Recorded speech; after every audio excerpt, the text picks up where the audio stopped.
សួស្តីអ្នកទាំងអស់គ្នាជួបគ្នាជាមួយនឹងមុខម្ហូបឆាត្រីជូរអែម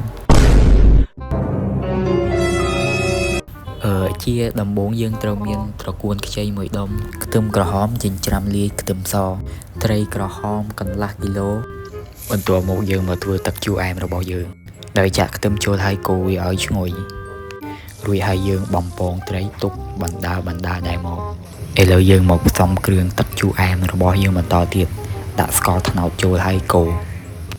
បន្ទាប់មកចាក់ប្រេងខ្យងចូលមកល្មមបានហើយបាទហើយសម្រាប់ម្ជូរខ្ញុំជ្រើសរើសយកទឹកពីងប៉ោះហើយចាក់វាចូលល្មមម្ជូរល្មមកូរវាឲ្យរាងពុះហើយឈ្ងុយនោះយើងដាក់បន្លែបណ្ដើមកហើយយើងផ្សំគ្រឿងបន្ថែមដាក់រ៉ូឌីកន្លះចុងស្លាបព្រាប៊ីចេងកន្លះចុងស្លាបព្រានិងទឹកត្រី 2-3 ជ្រោយផងដែរបាទឥឡូវឃើញថាបន្លែចូលជាតិចឹងយើងរកត្រីយើងយកមកដាក់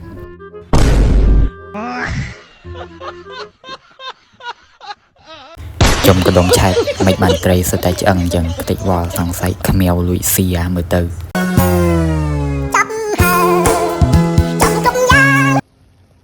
បើតួត្រីសុទ្ធតែឆ្អឹងក៏មិនមែនជាបញ្ហាខ្ញុំដាក់ទាំងឆ្អឹងហូបតែម្ដង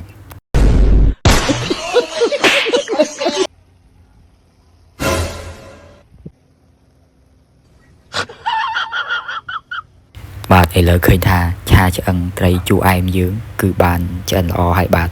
ល្មមឆ្លាក់កតែឃើញខ្ទេចវល់អញ្ចឹងក៏មើលងាយរសជាតិគឺអែមរសជាតិអែមអរគុណ